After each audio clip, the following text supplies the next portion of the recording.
Hi, I'm Samantha. I'm Lisa. Welcome to X-UMED. Tonight is part 1 of the Bermuda Triangle.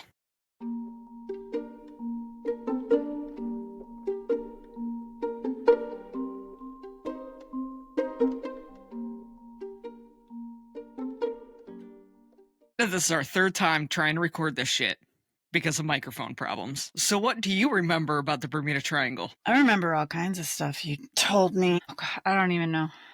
My brain's not functioning right. But you remember in like the 90s how big it was? Like with quicksand and getting set on fire, stop, drop, and roll? Yeah, and then all of a sudden, nobody was talking about Bermuda Triangle anymore. Yeah, everyone forgot it. But I sure as hell never do. Usually when I'm on a plane by myself, I pick the aisle seat and I like to put on Bermuda Triangle stuff. So the people around me, behind me, can get freaked out a little bit. You're such an asshole. It's innocent. No, it's not. Oh, yeah. I've flown over the Bermuda Triangle once. Nothing weird happened. I was more scared to fly to London than I was anywhere else. Yeah, it's still active today. There is no ballpark of even knowing how many planes, ships, and lives have been lost or, well, vanished without a trace. It is stated that in the last 100 years, about 1,000 lives have been lost. In how many years? In the last 100 years. Oh, okay. Apparently about 200 ships and 500 planes have gone missing, or maybe that's backwards, but they have no real clue. We're going back to 1492 when Christopher Columbus had his first encounter, which is the first reported encounter in the Bermuda Triangle.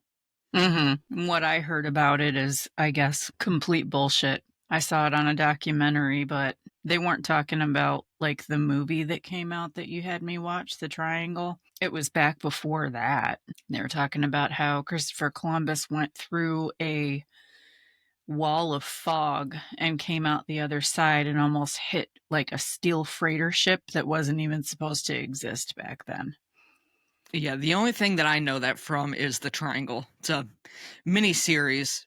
I think came out in like 2004. You can find it on Peacock. It's really good. Well, yeah, I have no idea. I don't know. It was a documentary. They were talking about the Philadelphia experiment, and then they had said something about that, and I'm like, that's interesting, but then I just never looked it up. So It's probably not true, but it's just something I heard. Well, it wasn't reported in his journals.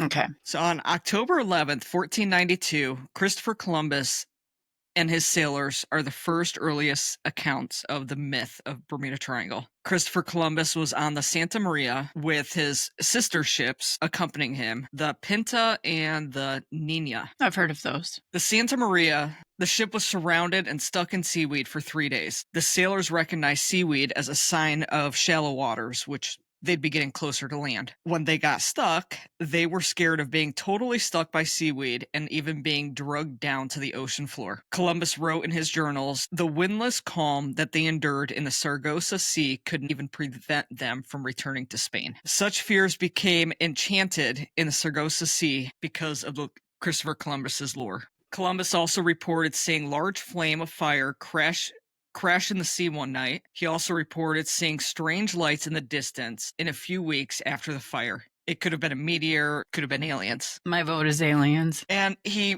talked about it as though it was like a candle flame. Like a candle flame going into the ocean or coming out of it? Going into the ocean. Okay. Columbus also reported compasses malfunctioning in the area. And it wasn't just on his ship, it was on the Pinta and the Nina as well. No one knew then that the Bermuda Triangle is one of the few places on Earth where true north and magnetic north align. That was not found out for years, a couple hundred years actually. So their compasses are just going in a circle, going haywire, and they have no idea. They actually started to believe that when they were searching for America and they're starting to encounter all of this, that there is something wrong. This area defies gravity. Things are backwards, like they're going into a different dimension. Because the true north and magnetic north intersect, and it just makes everything all wonky. What is the difference between true north and magnetic north? True north is the direction that points directly towards the geographical North Pole. It's a fixed point. Magnetic north is the direction that the compass needle points as it aligns with Earth's magnetic field, pointing downward. How that still works, I have no idea. Its position is constantly changing, and it is known that it moves roughly 43 miles per year. The Bermuda Triangle is one of the two places on Earth that the agnatic line, where true north and magnetic north align, sometimes passes through each other, meaning there's no need to account for the magnetic declination on the compass. Okay. That they have to adjust their compasses. So when you're in this area of water, your compass is starting to point to true north rather than magnetic north. So they have to change the degree of the compass, something like that. Okay, because they know about that now, but Christopher Yeah. Columbus didn't know about that. No. It is said that the agnatic line has not been present in the triangle for roughly 40 years. Yeah, Meaning, okay, because it moves. Yeah. It could be in Gulf of Mexico, but they think that the agnatic line is more towards like Alaska and Siberia. Oh, they don't even know? No, not completely. Okay. So whenever anyone just kind of happens upon that line, you would think that they would be able to tell because of what their compass is doing. I would assume so. I'm not a pilot. Yeah. But there is one other place on the globe where this happens. It's on the opposite side of the world in the Dragon's Triangle off the coast of Japan. And the same shit happens there too as the Bermuda Triangle. And isn't it directly on the other side of the globe from the Bermuda Triangle? Like you could drive a pole through the earth and it would come out in both of those triangles?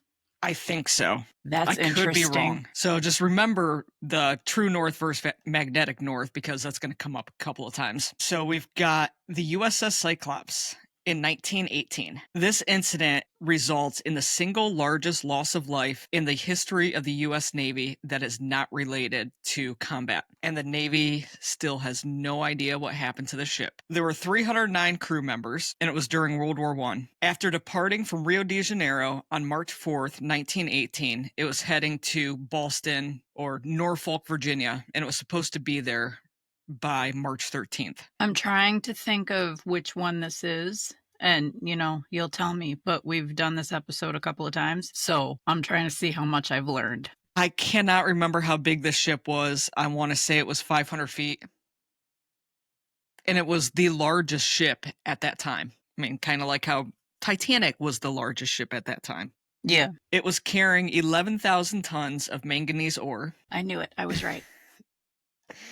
And when manganese ore combusts, apparently it is hotter than the sun. Manganese dust is combustible, meaning it could explode if packed in a confined space. It's also poses a danger to health. A danger to, why is it a health hazard? Does it give off some kind of, I don't even know what I'm going to say right now. Is it like being close to radium? I don't have a clue, but everything is hazardous to your health at some point. Yeah, that's true. All right, so it left, and it was only supposed to take a couple of days. I think it was like 9 days to get to Boston from Rio de Janeiro. It made an unscheduled stop in Barbados. I guess that's not uncommon. Apparently, Barbados is some kind of center point where when the water changes, you have to either lighten your load or add more to your load because the buoyancy of the water is different. So have you ever seen on the side of ships, like the different lines and feet? Yeah. I guess they have to weigh it down or bring it back up. Why does the buoyancy change? Does it depend on how deep or shallow the water gets, or is it like a different type of water altogether? Is it like more brackish than salt, or you know what I mean? I want to say yes to all. Okay. I mean, that makes sense. It was never heard from again. It was never heard from again once it hit Barbados? When it left Barbados. Okay. And it was just gone. No distress signal was sent out. No lives were ever found. No debris. No black box. No log. Absolutely nothing. It's like it just aliens. Aliens took it away. Aliens. When it comes to this episode, everything is aliens. So there are theories that the captain of the ship is German. Apparently, he was an asshole. Fought with a lot of people. Maybe it's possible, I guess, that he could have overtaken the ship and taken it back to Germany. Probably not, because if you're in war with Germany, don't you think that Germany would be proud that that happened? And you'd later find out? Yeah. Yeah, the ship would show up somewhere. Somebody would talk and they would have found it. Yeah, absolutely nothing. It's also possible that a U-boat could have sunk it. Still, you'd think that you'd find something out about it. Yeah. Manganese ore is toxic at high exposure levels, which could have influenced the ability of some crew members in performing their duties on the ship. So they're possibly thinking that with how much manganese ore was on the ship, maybe someone screwed up. Maybe it did affect the ability to do their own job. You know how you smell fumes and you get disoriented? Probably How the would same that thing. contribute to the ship completely disappearing? Human error. Human error. Maybe someone screwed up. It was also And they running. sunk? Maybe. It was also running on one engine, Okay. which it still should have made it to Boston or Norfolk. I can't remember where it was actually heading, but it just would have gotten there slower. So there's no reason why it should have sank. The captain of the ship said that weather was fair, no issues, they're on their way, and just completely gone. Yeah, those kinds of stories are weird because they'll be in contact with someone and they'll be like, yeah, we're fine. Mm-hmm. And then nobody hears from them again. Yeah, they disappeared from radar as well. Huh. Well, that is, as I said, a single incident resulting in the largest loss of life in U.S. history. Navy history, not related to combat battle. They kind of gave up looking for it. There's no reason. It's been over 100 years. I wonder if they looked for the individual people that were on the ship too. You would think that they would. Because if the ship went missing, they'd be like, well, who was on the ship? I wonder if we can find any of them and then we can figure out what happened to the ship because they were there, they know. But they all died with the ship. Well, yeah, obviously. Yeah. I was just wondering if they had even bothered to look for those people. They didn't know that it was even missing until it did not come back. Yeah. Well, what's interesting about this, though, is its two sister ships disappeared in the Bermuda Triangle as well 20 years later. I don't know the names. I cannot pronounce it. I'm not even going to try to. Were they carrying the same type of cargo? I really don't know. But it's interesting that both of its sister ships disappeared in the same place. I mean, Bermuda Triangle is so goddamn huge. The miles are not agreed upon, but it's roughly between 500,000 and 1.5 million miles between Miami, Bermuda, and Puerto Rico. I forgot to say that in the beginning. It was named the Bermuda Triangle by the Miami Associated Press in the 1950s. It's also nicknamed the Devil's Triangle and the Voodoo Sea. I love the Voodoo Sea. I like that name. Well, now we've got a ghost ship, the Carroll A. On January 31st, 1921, it was found just floating off the coast of North Carolina. It was one of the largest wooden sailing ships ever built and the last. When it was found, food was prepared and ready on board, but the ship's log, navigational instruments were missing as well as all the belongings, lifeboats, and anchors. And it was just floating out in the middle of nowhere, and people grabbed their shit and left. Why would you take the anchors with you? How could you take the anchors with you? They're thinking that one could have been pirates. Yeah, that does make sense because, of course, they're going to want them to bring their belongings with them because they're going to want those belongings. There's been many ghost ships that have come up in the Bermuda Triangle. Like, there's one, I still cannot remember the name. Another ship came to it, went to see if there was anyone on board. No one was there. So like, okay, well, we're going to tug this back and figure out what to do. Does it need to be fixed? They came into a storm. After the storm, the ghost ship was again a ghost ship. So the first ship moved some of their people onto the other ship to help navigate it.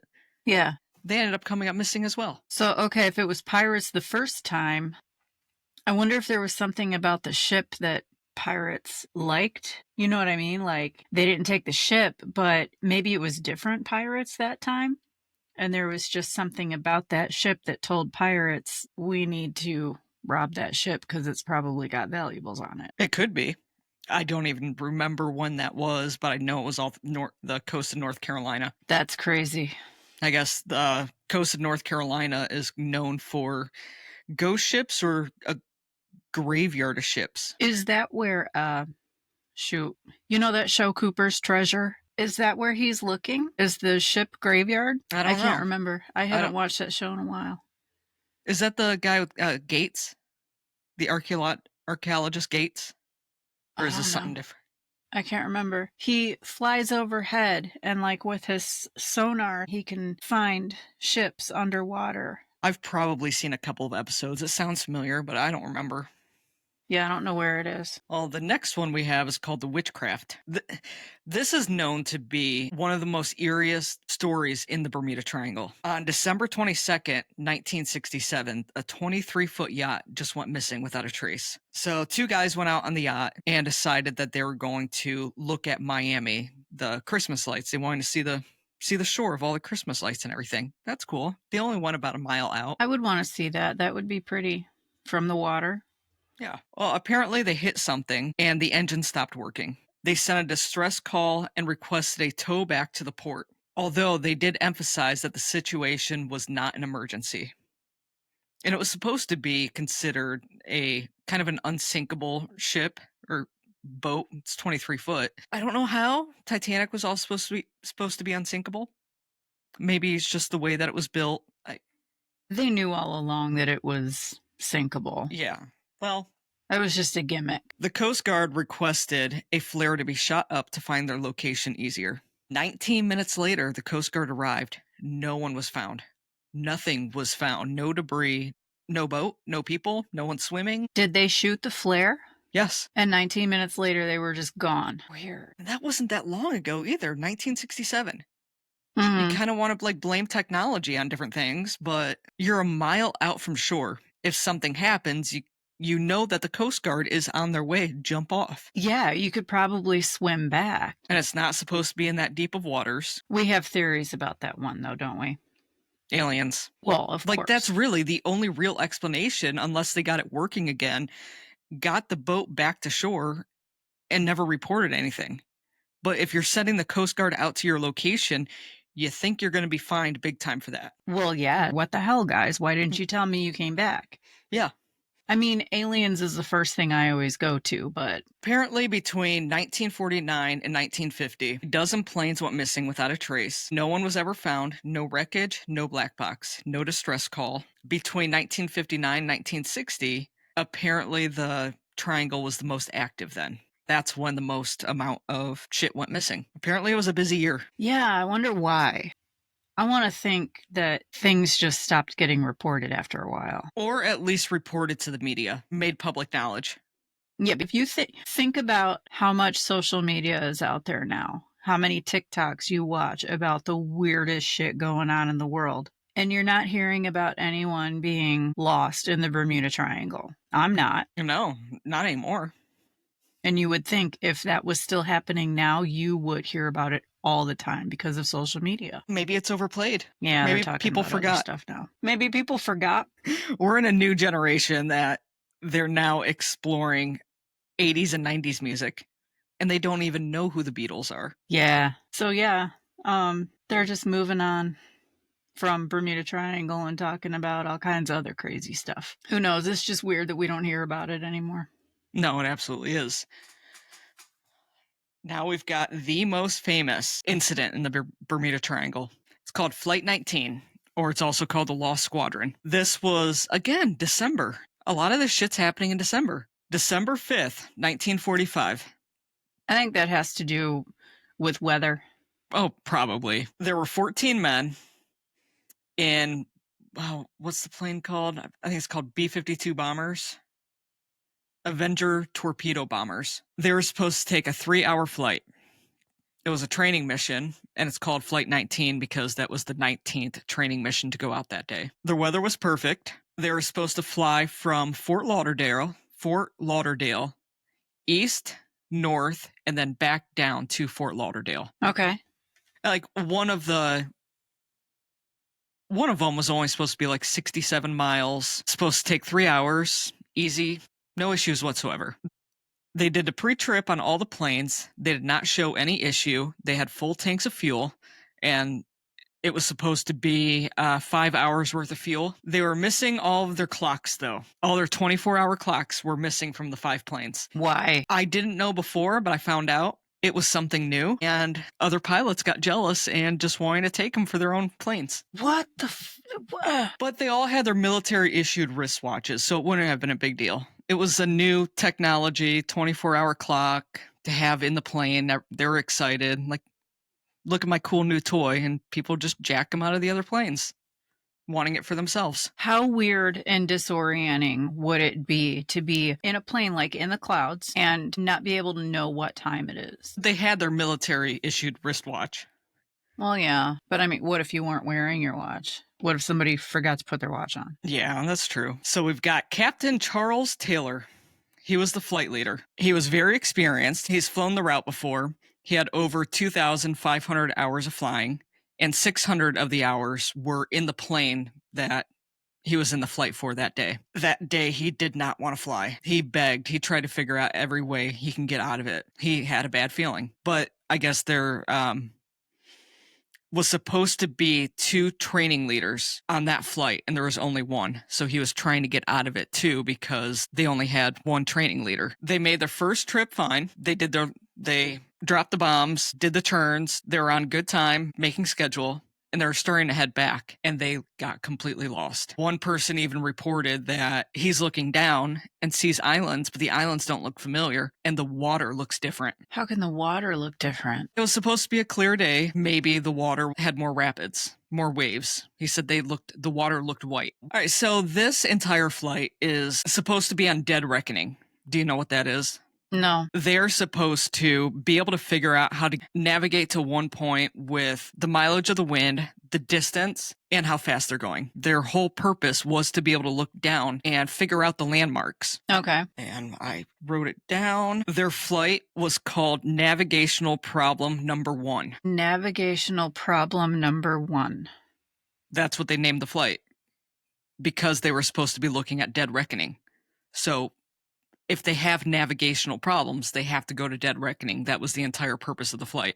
Okay. Well, with how experienced Captain Charles was, it shouldn't have been an issue. And all the kids that he's leading on into this mission, this was their last mission before they got their wings. Okay. That was it. Well, they made a bunch of wrong turns. They lost communication with the towers, and the towers and before they lost communication, were telling them, like, you know your training. Anyone coming out of Florida knows that when they get lost, just start heading west. Point your nose to the sun and you will hit land. They're thinking that they could have been in the Gulf of Mexico. They wouldn't have had enough time to get to Texas or get to wherever. They were just trying to get back to Florida, so they're heading in the completely wrong direction when they should have been heading north to Florida. So they had a feeling that they were somewhere when they probably weren't. No, absolutely. Some people think that they could have been in the Carolinas or even further north. No one has a clue. But your point was that this pilot had so much experience that shouldn't have happened. He should have known where he was. Exactly. But the pilot also had issues. He was known for getting lost and leaving his plane in the middle of the Pacific Ocean. Getting lost and like running out of fuel. He would just leave his plane in the middle of the ocean? Well, he ran out of fuel. He had to crash land in the ocean.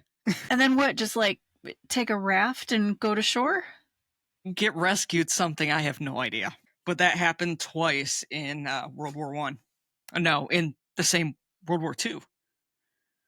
Yeah. Sounds like he was irresponsible in some way, doesn't it? Like that just sounds irresponsible. There is a rumor that he was also an alcoholic. That makes sense. And a reason why he was trying to get out of the flight was because he was drunk? Yeah. Or hungover? One of the two.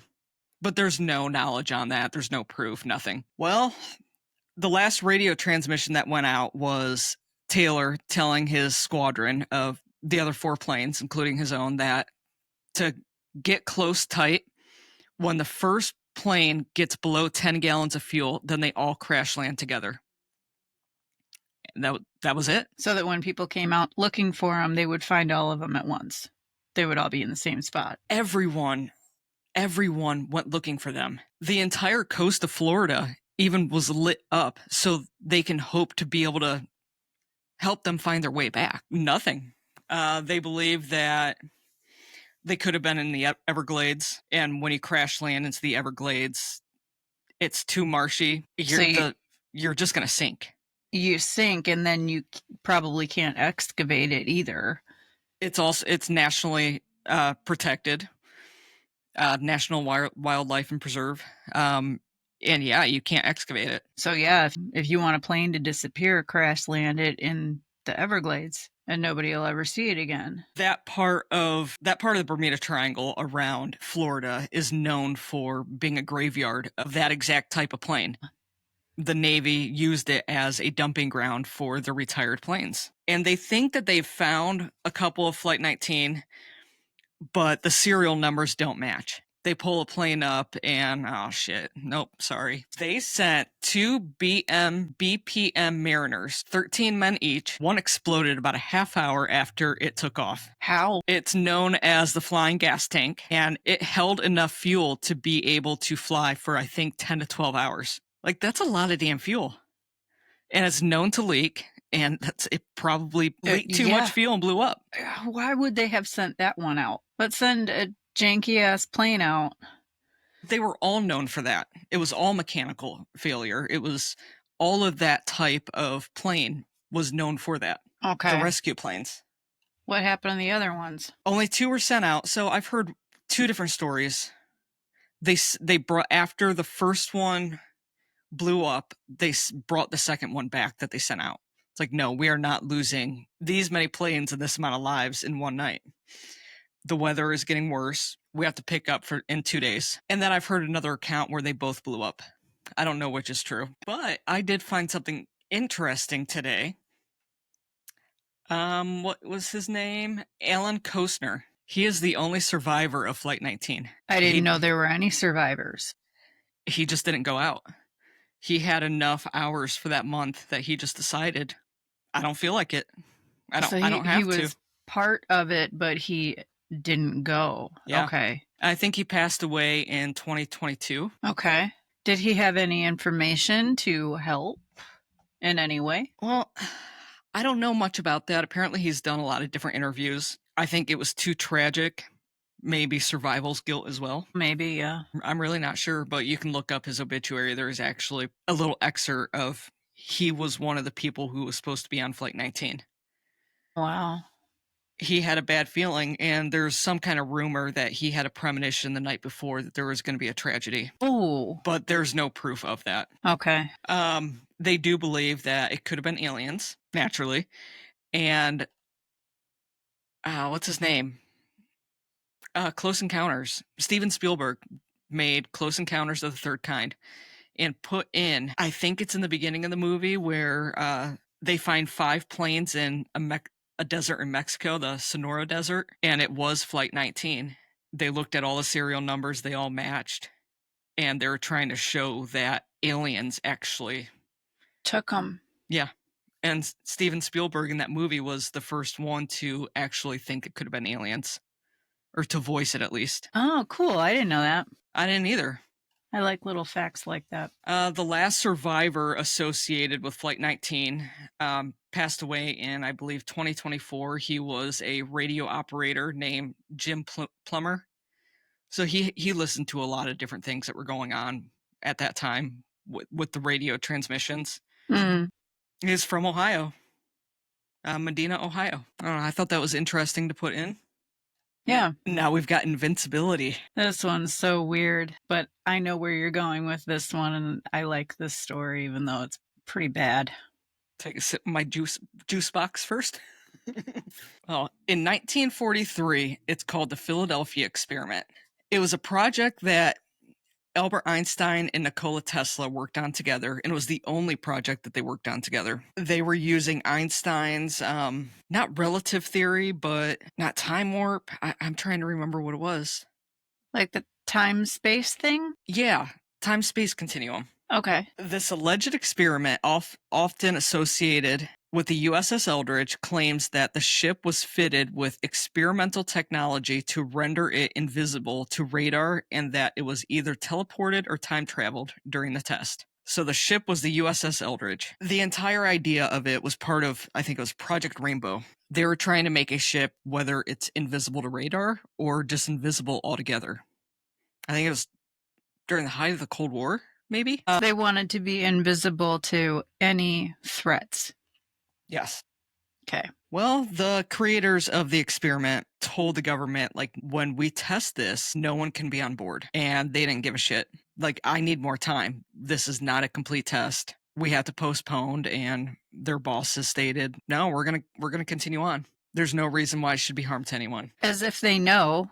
You would think that the scientists would know what they're talking about, and the Navy just didn't listen. Exactly. The USS Eldridge was wrapped in electrified copper wire. Witnesses claim an eerie green-blue glow surrounded the hull of the ship as her generator spun up, and then suddenly the USS Eldridge just disappeared. It was in the Navy Yard of Philadelphia. It left Philadelphia, appeared in the Norfolk shipyard in Virginia, and then reappeared in Philadelphia shipyard. Within how much time? I want to say a half hour to an hour, but it's 300-mile And driving. who reported that they saw it in Norfolk? Eyewitnesses. Okay. It was encased in fog, vanished in a green mist. Apparently, it also traveled decades into the future. How do they know that? There is some story of like a time traveler. I don't know. As soon as I read that and actually finished reading it, it went out of my head. When the ship came back, somewhat insane, others developed mysterious illnesses, but others were still said to have been fused together with the ship, still alive, but the limbs sealed to the metal. Yeah, that's rough. The USS Eldridge was transferred to Greece in 1951 and sold for scrap during the 1990s. I don't think that I would want any part of that ship. People were fused to it. Like, you need to get rid of that ship altogether. Just destroy the entire thing. The U.S. Navy has no official acknowledge of the Philadelphia experiment or the validity. Validity. There. Yeah, that word is a little hard. It is. It's a tongue twister, especially when you're tired. The legend claims that the experiment was abandoned in favor of pursuing stealth technology as a safer alternative to complete invisibility. Okay, so the Navy says that this never happened. Of course they did. Yeah, of course. But there is a ship, I think it's a museum off of Tower Bridge or London Bridge in London, that has the same copper wiring all around the ship. Uh-huh. So is the Eldridge the only one? And what the hell is the copper wiring for around this other ship? I mean, they found copper in like the pyramids and stuff. There's something about copper. It's a good conductor. And I mean, I'm not a scientist, but that's what I know about copper. Copper's used for all kinds of stuff. Yeah, still the exact same copper wiring around the same parts of the ship. They tried that That's experiment weird. more than once, I think. Absolutely. All right. So now we have the most recent disappearances. In 2015, late July, two 14-year-old boys, Austin Stefanos and Perry Cohen, went on a fishing trip in their 19-foot boat. Despite the 15,000 square nautical mile wide search of the Coast Guard, the pair's boat was found a year later off the coast of Bermuda, but the boys were never found. They were 14. Those poor kids. I wonder what happened to them. What were they doing on the boat? Were they fishing or were they just out sailing? It was a fishing trip. Okay, Probably so just they weren't like diving or anything. No. Probably jump in the water every once in a while. Ooh. There is accounts of people going overboard. That's a possibility. Yeah. Maybe they jumped in and forgot to put the ladder down. I don't know. I would never. Not in the middle of the ocean. We do not belong there.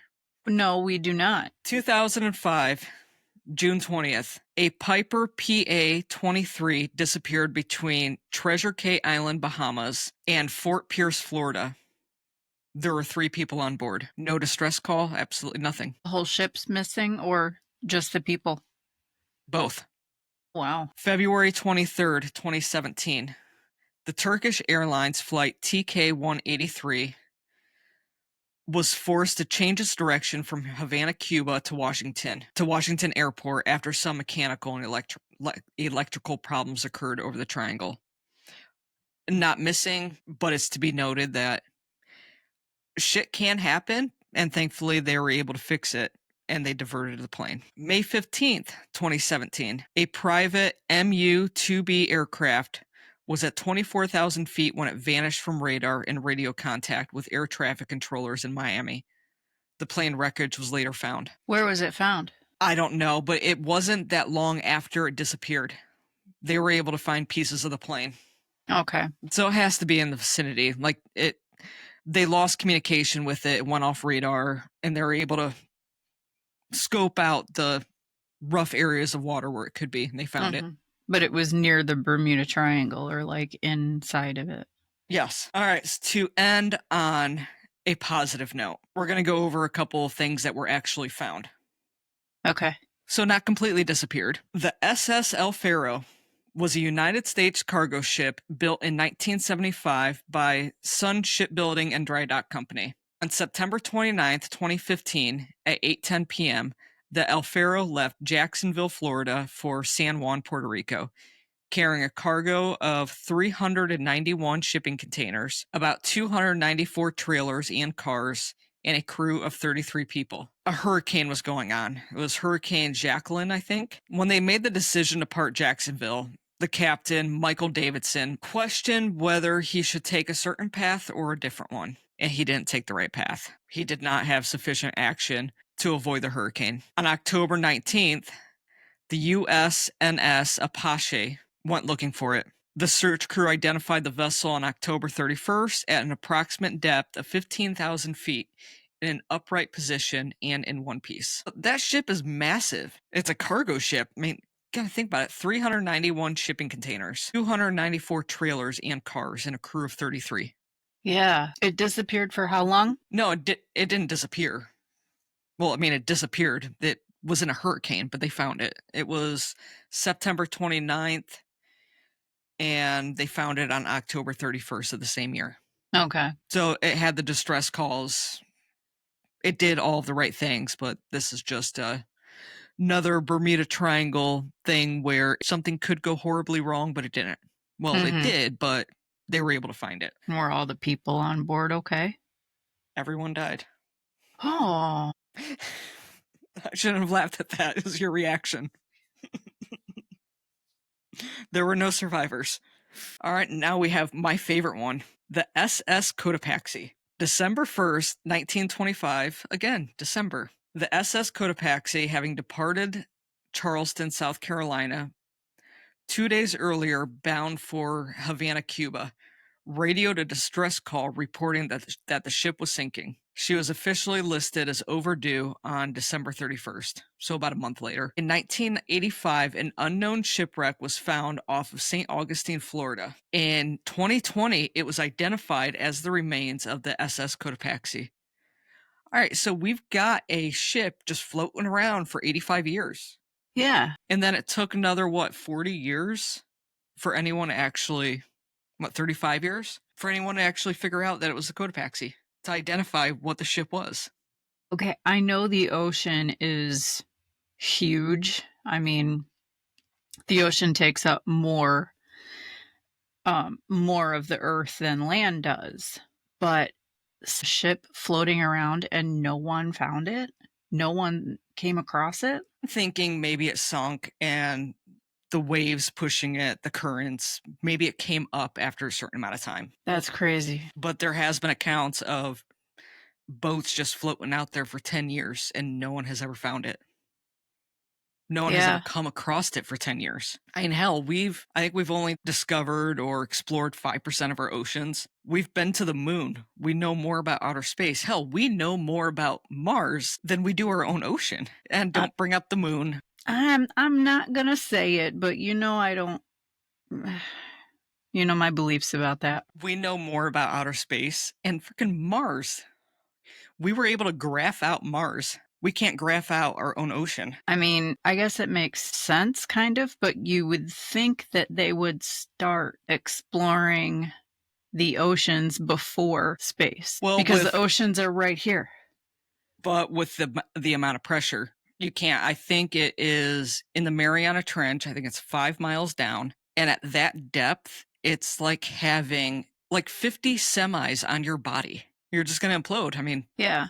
We only resting- have the technology to go so deep in the ocean. You will come out to be absolutely nothing, as we know from the Titan. Oh God, that's awful. And we don't belong out there. We don't. And I wonder if there are parts of the ocean, even being on the surface and sailing, I wonder if there's parts where either it's the military or it's pirates or, indigenous people in different parts of the world that tell you you can't go any further. You are not allowed to come any further than this. There is an island like that. North Centennial, I think it's Centennial Island. I think China or Asia owns it, but it is indigenous people, and you are not allowed a couple of miles away from the shore. They will kill you. But it's also about what kind of disease you can take to them and what kind of disease you can take from there. But yeah, they will kill you. Yeah. The indigenous people will kill you. So there are parts of the ocean that have never, ever been explored, at least by us, because we're not allowed to go there. We can't go there. It's all amazing. It's more amazing that I can understand all these ships going missing, but it's the planes that blow my mind. Yeah. And you can't find them because the ocean is so damn huge, and the Bermuda Triangle is huge too. As I said a little later than what I wanted to, it is, what the hell is it? It is between 500,000 miles and 1.5 million miles. That is a And wild range. the perimeter is roughly 3,000 miles. How that makes sense, it doesn't to me.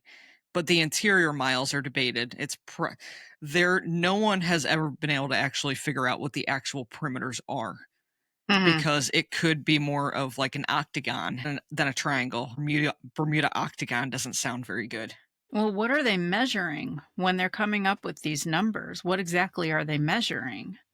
I think that they're just getting a rough estimate of where everything strange is about. That's what I was thinking, yeah. Yeah. So that's probably where the low and high number comes from. But I think if you put in, I think California, Texas, and Florida, it still will not even fill up the Bermuda Triangle. Out of the 3 biggest states, it will not fill up the Bermuda Triangle. Wow, I didn't know it was that big. It's very big. I mean, hell, there was it's between 1715 and 1733. There was 11 to 12 Spanish ships that sank off the coast of Florida in the Bermuda Triangle. $400 million worth of gold, silver, and antiquities were lost, and they're finding it now in 10 feet of water. That's crazy. So think about the currents. Think about everything that's involved in that. Well, the currents and hurricanes and everything else that goes on there, it'll kick stuff up. So we're also we went back to 1492. There's been accounts in the 1800s, mostly in the 1900s, but the 1700s, this is the number one thing. These Spanish ships. I think the most that anyone has found out of it is roughly $40 million, I think. That was 2005, maybe. Wow. Well, yeah, people are just walking out and kicking up gold coins. That's cool. But there are expedition missions, as there would be for gold like that. Of course, yeah. I wonder how much you have to find to be required to report it. I don't know, but I do believe that the Spanish government might have claim on it, where you can have a percentage of it, but they still own it. Huh. Like a finder's fee. Kinda, yeah. So, like, if I went out there and I found, like, 1 gold coin, I would still have to report it. How hard is it going to be for you to pawn it? True. But if you're just going to keep it as, like, a souvenir, like, look at this old-ass coin I just found. You're not going to want to keep it as a souvenir. With how much it is valued at, you do not want to keep it. You want to cash out on it. True, yeah. I'd want to pay my house off. Yeah. But, well, on that note, that is all I know for now. And join us next week with the second part of Bermuda Triangle, where we start getting into the theories. That's a part I like. Okay, well, I guess thanks for listening. All right, everyone, have a good night. Have a good night.